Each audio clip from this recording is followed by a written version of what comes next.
Axşamınız xeyir olsun. Samit Dadaşovun leksika mövzusunu izah eləmək istəyirəm. Birinci sual deyir ki, uyğunsuzluğu müəyyən edin. Səhv olanlar minusla, düz olanlar plusla işarə olunub. Deməli, baxaq birinci, madam mütləq amonim deyil, vurğusuna görə dəyişdiyi üçün amonim deyil, qarşısına çıx işarəsi qoyulub, deməli doğrudur. Kürə, şam. Kürə və şam sözləri amonimdir, doğrudur. Xor və kamera sözləri amonimdir hər ikisi. Deməli, C variantında qabağında üstəgəl qoyulmalıydı. Gen ləpə amonimdir, doğrudur. Şaxta orqan sözləri amonim deyil, vurğusunun dəyişdiyinə görə. Qabağına da minus qoyulub, doğrudur. Deməli, bir də C variantı. 2 də hansı frazeoloji birləşmənin amonimi yoxdur. Birinci sözümüz ot tutub yanmaq. Ot tutub yanmaq bir əsəbləşmək. Bir də ki, hərarəti yüksək olmaq mənasındadır. Deməli, belə çıxır ki, amonimdir. İkinci sözümüz cana gəlmək, bir bezmək mənasını ifadə eləyir. Bir də ki,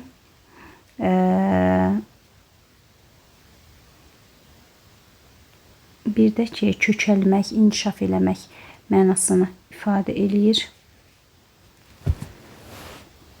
Qanından keçmək. Bir, igidlik göstərmək anlamındadır. Daha doğrusu deyirəm ki, misilsiz igidlik göstərmək yox, əslində tam olaraq özünü fəda eləmək mənasındadır. Bir də ki, bağışlamaq mənasındadır.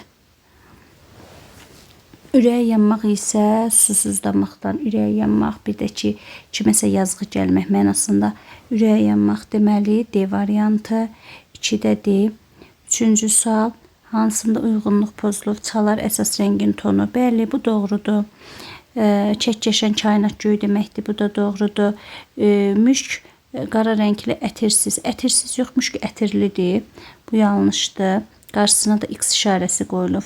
Yenə uyğunsuzluq yoxdur. Poliglot çox dil bilən adamdır, doğrudur.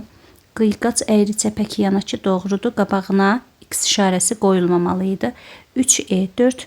Hansı cümlədə sözün leksik mənasını iki cür düşünmək olar? 4-də ilə cavab A variantıdır. Bir, çiçək sözünü xüsusi isim kimi nəzərdə tutaq. Çiçək xəstəliyini unutmuşdu. Unutmuşdu kim? Çiçək. Bir də ki, su çiçəyi xəstəliyi anlamında amonim söz deyil. Hal-hazırdakı cümlədə amonim söz deyil. Amma fərqli leksik mənalarda düşünülə bilir. 5-ə baxaq, uyğunsuzluğu müəyyən edin. Blok sözü amonimdir, doğrudur. Bir məsəl üçün 3-cü qrupun blok imtahanı mənasında, bir də binanın bloku nəzərdə tutulur, doğrudur. Çilçə sözü yenə də amonimdir.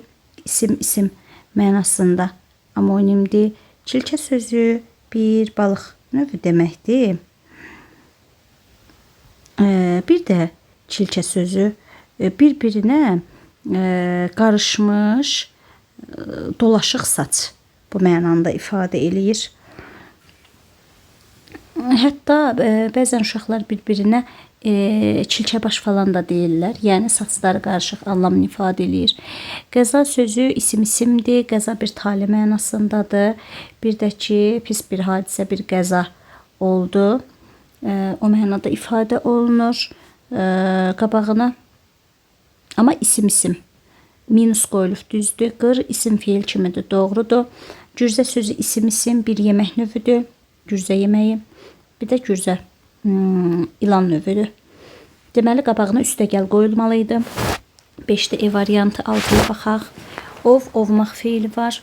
Bir də ki, ov ismi var. 3-ə A. Tər təzə mənasını ifadə edir, bir sifətdir, bir də insanın təri isimdir. 2-yə B. Nəticə isimdir, bir nənənin nəticəsi, bir də ki, hər hansı bir əsərin nəticəsi sonluğu. 1-ə C. Buruq saç deyəndə sifətdir, neft buruğu deyəndə isimdir. Deməli, 2-yə D. Sarı sözü amonimdir, fiil kimi, sifət kimi, qoşma kimi. Bu da uyğun deyil, eləri ümumiyyətdən çıxırıq. Deməli, 6-da cavab oldu B variantı. 7-ci sual sinonimlər haqqında yanlış fikir. Yalnız əsas nitq hissəsinin sinonimliyi olur. Yanlışdır. Çünki həm əsas həm köməkçi nitq hissəsi, hətta şəkilçinin belə sinonimi olur. Bir yanlışdır. Yazılışı və deyilişi müxtəlif mənaları eyni və yaxud da yaxın. 2 də səhvdir. Müxtəlif nitq hissələrinə aid ola bilməz, doğrudur. Sabit söz birləşmələrinin sinonimliyi mövcuddur, doğrudur. Hətta sabit söz birləşməsinin amonimi, sinonim, antonimi yalnız deməli frazeoloji birləşmələr olur. Antonimləri oxşar cəhət eyni nitq hissəsinə aid olmasıdır, doğrudur. Deməli 7-də cavab C variantı. 8-ci suala baxırıq. Hansı cümlədə amonim kimi işlənə bilən frazeoloji birləşmə işlənmişdir? Deməli, birincidə başa vurmaq ifadəsidir. İkincidə ürəyə yanmaq ifadəsidir. Elə cavab A variantıdır. Hansı cümlədə amonimliyi olan 3 söz iştirak edib? Amerika qitəsi 2 materikdən ibarətdir. Burada bircə dənə qitə sözüdür. Həm ədəbiyyatda, həm də coğrafiyada termindir. B variantında ləpə sözüdür. C variantında biz, tərəf, öt 3 sözdür. D variantında obyektiv olmaq mürəkkəb feildir. Bircə dənə biz sözüdür. E variantında yoxdur. Deməli 9-da cavab oldu C variantı. 10-cu suala baxaq. Deyir ki, hansı fikirlər yanlışdır? Sözün həqiqi və məcazi mənada işlənməsi çox mənalı sözlərlə frazeoloji birləşmənin ortaq cəhətidir. Frazeoloji birləşmələr yalnız məcazi olur. Ona görə də bir yanlışdır. Amonim, sinonim, antonim vasitəsilə sözün, amonimlər vasitəsilə sözün leksik mənasını izah etmək olmaz. 2 də yanlışdır. Frazeoloji birləşmələr sintaktik təhlil zamanı parçalanmır. Doğrudur. Sadə cümlə üzvü olur. Doğrudur. Yalnız feili xəbər kimi çıxış edir. Yanlışdır. Cavab deməli 1, 2, 3 A variantı. 11-ci sual. Bütün sözlərin leksik mənası olmasa da qrammatik mənası var. Doğrudur. Deməli 1 doğrudur. Amonimlər sözün leksik mənasının izah üsulu deyil. Doğrudur. Amonimlər həm leksik, həm də qrammatik mənası fərqli ola bilər. Doğrudur. Çünki amonimlər həm eyni, həm müxtəlif nitq hissəsinə aid olur. Bir sözün bir neçə leksik mənası ola bilər. Doğrudur. Al və say sözləri amonimli xüsusiyyətinə malikdir. Həm də çox mənalılıq xüsusiyyətinə malikdir. Deməli 11-ci sualda 1-dən 5-ə hamısı doğrudur. Cavab oldu B variantı. 12-də hansı cərgədəki sözlər amonimli xüsusiyyətinə malikdir? Elə birbaşa C variantına baxıram. Soy, soymaq feili var. Bir də ki, insanın soy kökü. Qarış, qarışmaq feili var. Bir də ölçü vahidi qarış. En, enmək feili var. Bir də məsəl üçün stolun eni, parçanın eni. 13-cü sualda digərlərinə də baxaq. A variantında gecə sözünün amonimliyi yoxdur. B variantında təcrübə sözünün yoxdur. D variantında göl sözünün yoxdur. Yaz sözünün də yoxdur. E variantında zəfər və dəf sözlərinin yoxdur. Deməli cavab oldu. Zəfər sözünün yoxdur bu arada. Dəf sözünün var. Cavab oldu 12-də C variantı. 13-ə baxırıq. Həm frazeoloji birləşmə, həm də həqiqi məna kimi işlənmək olar. Birbaşa E variantına baxıram. Uzun illər sonra ilk dəfə ki, hesab eləyin ki, meydançanı uzun müddətli işlədən yox idi. Məsələn, uşaqlar meydançada futbol oynamırdılar. Meydanı boş gördü. Bir o mənada nəzərdə tutulur. Bir də ki, frazeoloji birləşmə kimi meydanı boş gördü mənasında. Yəni məcazi mənalı. 13-də oldu E variantı. 14-də hansı cümlədə fərqləndirilmiş hissə feillə amonimdir? A variantında daşması sözünün biz başlanğıc formalarına baxırıq. A variantında daş sözü ilə feildir. İsimlə amonimdir. B variantında səpin sözünün amonimliyi yoxdur. C variantı baxış sözü isimdir. Baxışmaq feili ilə amonimdir. Cavab C'dir. D variantında tut feildir. E variantında boz sifətli, bulut isimdir. Boz sifətinin isimlə, bulut isminin isimlə amonimliyi var. Deməli 14-də oldu C variantı. 15-də ürəyinə qara fikirlər gəlmə frazeoloji birləşməsinin sinonimli hansı cümlədə işlənmişdir? E variantına baxırıq. Ürəyinə xal salmaq. 16-da təhlilə aid deyil, yəni yanlış fikri tapırıq. Birinci misrada amonim sözün iştirakı. Ay sözü amonimdir. İkinci misrada həm sinonim, həm də antonim olan sözün iştirakı. Deməli, gecə gündüz olar, qəlb ürək olar. Sonuncu misrada köməkçi nitq hissəsi ilə amonimli təşkil edən sözün olması. Necədir burada sual əvəzliyidir, necə ədatı ilə amonimdir. Üçüncü misrada fərqləndirilmiş söz gecə və gündüz sözləri amonim deyil. Bu arada olsa antonim olar. Kökü amonim olan sözün iştirakı. Kökü amonim olan söz. Məsələn, bir sözü, göydəki sözünün başlanğıc formadadır. Göy sözü kökdə amonimdir. 16 oldu. D variantı. 17-də hansı cümlədə frazeoloji birləşmənin işləndiyini əminliklə demək olmur. D variantına baxaq. Anası əsəbləşib uşağın ipini yığdı. İpini yığmaq frazeoloji birləşmə kimi mənasını dərk eləyə bilərik. Həqiqi mənada da hesab eləyin ki, uşağın bir yumaq ipi var idi. Həmin ipi yerə saçmışdı və ana onu götürür, yığır. Bu mənada da istifadə eləyə bilərik. 17 D variantı. 18-də hansı sözün leksik mənası düzgün ifadə olunmuyub? Burada cavab çünki sözüdür.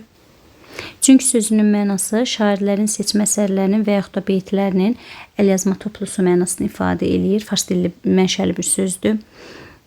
Sonra keçdik 19-cu suala. Sinonimi olmayan, lakin nöqtələrin yerinə əlavə etdikdə məna cəhətdən bir-birini əvəz edə bilən sözlər istəyir. Deməli, sinonim deyilsə fərqli nitq hissəsidir. Baxaq. İnsanların əksəriyyəti çoxu 2-5. 20-də hansı sözün izahına uyğun fikir yoxdur? Boynuna almaq, etiraf etmək, üstörtülü danışmaq, işarə vurmaq, eyham vurmaq, sirlərlə dolu anlaşılmaz, əsrarəngiz, abidənin özülü, postament. Deməli, 20-də A variantı mənası göstərilməyib. 21-də sinonim sözlərdə sinonimlər və antonimlər yalnız eyni nitq hissəsinə aid olmalıdır. Tanınmış feili sifətdir, məşhur sifətdir, biri götürə bilmərik. Naşı, təcrübəsiz, ikini götürək. Dəymək, yetişmək. Dəymək həm yetişmək, həm toxunmaq sözü ilə sinonimdir. Belə çıxır ki, dəymək sözünün özü amonimdir. 3 doğrudur. Dost, aşina sinonim sözlərdir. Xəsis, varlı heç bir-biri ilə əlaqəsi yoxdur.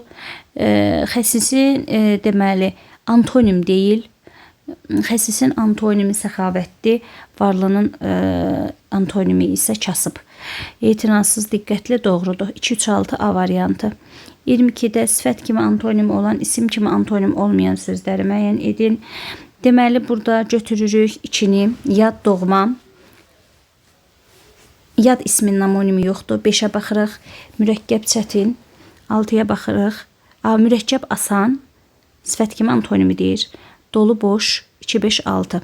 Bu arada amonim sözlərdə qeyd eləyək ki, bunlar. 23. Hansı sözlər amonim söz kimi işlənə bilər? Deməli, A variantında şaxta sözünü çıxdıq, dimdik sözünü çıxdıq. B variantında A variantı vurğusu dəyişdiyinə görə, B variantı bəzənlərə səs uzanmasına görə, C variantında yanacaq sözü başlanğıc forması dəyişdiyinə görə, D variantında çox sözü çox sifəti ilə çox zərfi amonim deyil. Deməli, cavab E variantını götürürük.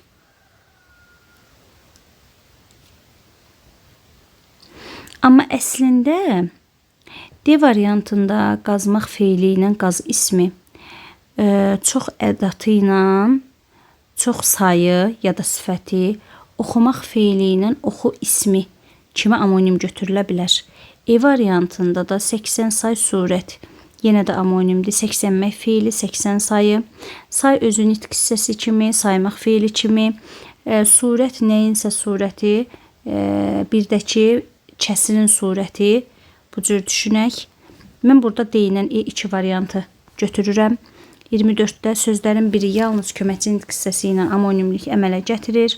24-də cavab B variantıdır, çünki çox ədatı ilə çox sayı və yaxud da çox ədatı ilə çox zərfi amonimdir. Sıx sifəti də var, feili də var, qabaq ismi də var, zərfi də var, sarı sözü feil də var, sifət də var, düz sözü isim var, feil var. Say var, üzr istəyirəm, sifət var. 25-də Cədvəldə uyğunluğu müəyyən edin. Eyni nitq hissəsinə aid amonimdir. Alışmaq bir öyrəşmək, bir də alışıb yanmaq mənasındadır. Doğrudur. Oxşamaq, sığallamaq, bir də bənzəmək mənasındadır. Doğrudur. Müxtəlif nitq hissələrinə görə nitq hissələrinə görə amonimdə də burada da böyrü götürə bilərik. Bir insanın böyrü, böyür tərəfi, bir də ki, böyürmək fiili.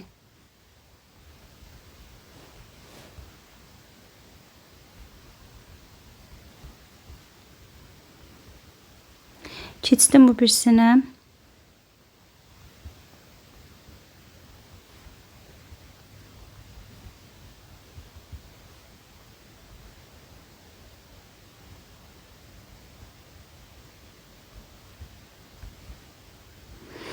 Deməli, kök bir də axırına çıxmaq. Kök sözü amonim sözdür. Həm eyni, həm müxtəlif nitq hissələrinə aid amonim sözdür. Deməli, sadə cümlə üzvüdür. Əslində hər ikisinə aid olmalı idi. Çünki axırına çıxmaq frazeoloji birləşmədə sadə cümlə üzvü olur. Bir ortaq olmalı idi, bir yanlışdır. Antonimi sifətdir. Məsələn, kökarıq doğrudur. Amonimi xüsusiyyətinə malikdir hər ikisi. Bu da doğrudur. Axırına çıxmaq frazeoloji birləşmədir. Bir, nə isə bitirmək mənasında ifadə olunur. Bir də ki,